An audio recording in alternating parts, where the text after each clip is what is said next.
पण आता जनाबाईंचं बोलतोय म्हणून मला त्यांचा एक अभंग आठवला. मी जरा लिहून घेतला आहे तो.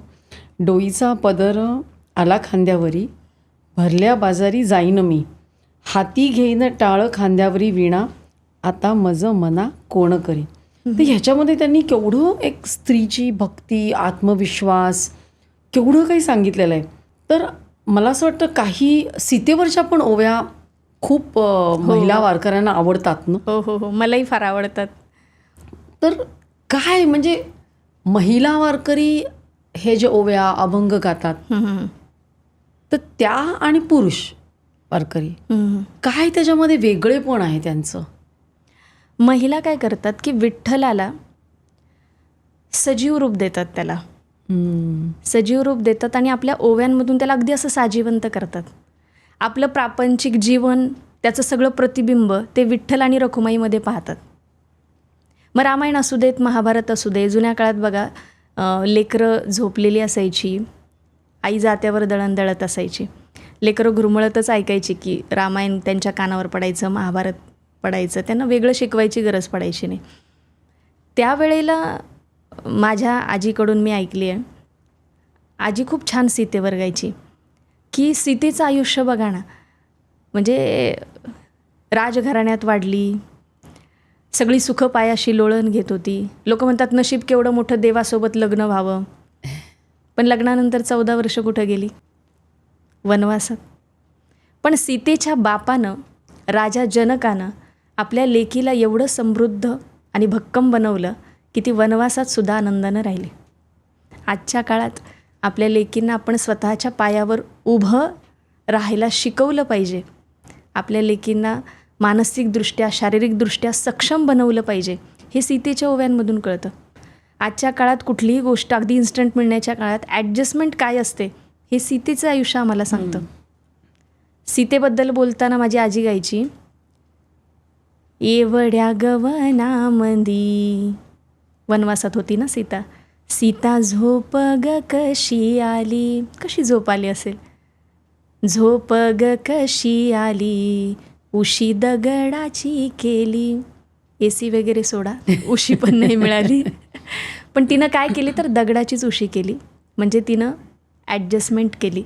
आयुष्यामध्ये हेही आम्हाला शिकता आलं पाहिजे. हे सगळे जी नैतिक मूल्य आहेत, जीवनमूल्य आहेत, मूल्य शिक्षणाच्या पायावर मोठं झालं पाहिजे. आम्हाला जाणीवांच्या पातळ्यांवर मोठं होता आलं पाहिजे. हे आम्हाला या ओव्या शिकवतात. आणि वारीमध्ये हे सगळं अनुभवायला मिळतं. वारीमध्ये तुम्हाला आनंद आहे, वारीमध्ये नृत्य आहे, वारीमध्ये गाणं आहे, वारीमध्ये चालणं आहे. ह्या सगळ्या गोष्टी आणि स्पेशली नवीन नाती जोडली जातात.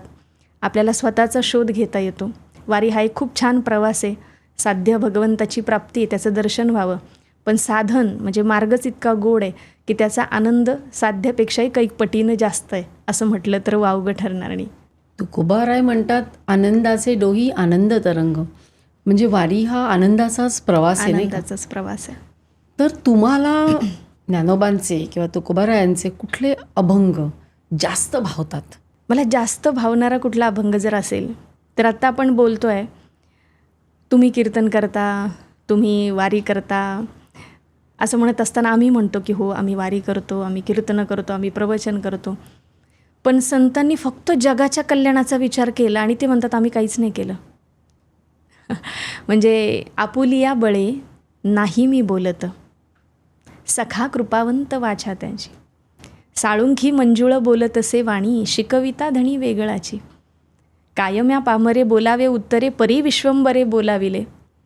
म्हणजे आपण सगळं करताय तरीही त्यामध्ये मी काहीच केलं नाही असं म्हणणार आहेत. आपल्याकडं छोट्या छोट्या गोष्टींचे आपण श्रेय घेत असतो. संत फक्त जगाच्या कल्याणाचा विचार करत आहेत. पसायदान पाठ नाही असा एकही माणूस महाराष्ट्रात सापडणार नाही. प्रत्येकाचं पाठ आहे. ज्या जगानं दुःखच दिलं त्या जगासाठी चांगलंच मागतायत. जे खळांची व्यंकटी सांड, तया सत्कर्मी रती वाढो.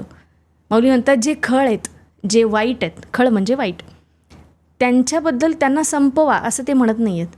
त्यांची व्यंकटी सांडो म्हणजे त्यांच्यातला वाकडेपणा जाऊ देत आणि त्यांच्या ठिकाणी काय येऊ देत तर सत्कर्माला रती वाढो म्हणजे गती येऊ देत. फक्त जगाच्या कल्याणासाठी मागणारे कोण आहेत तर संत आहेत.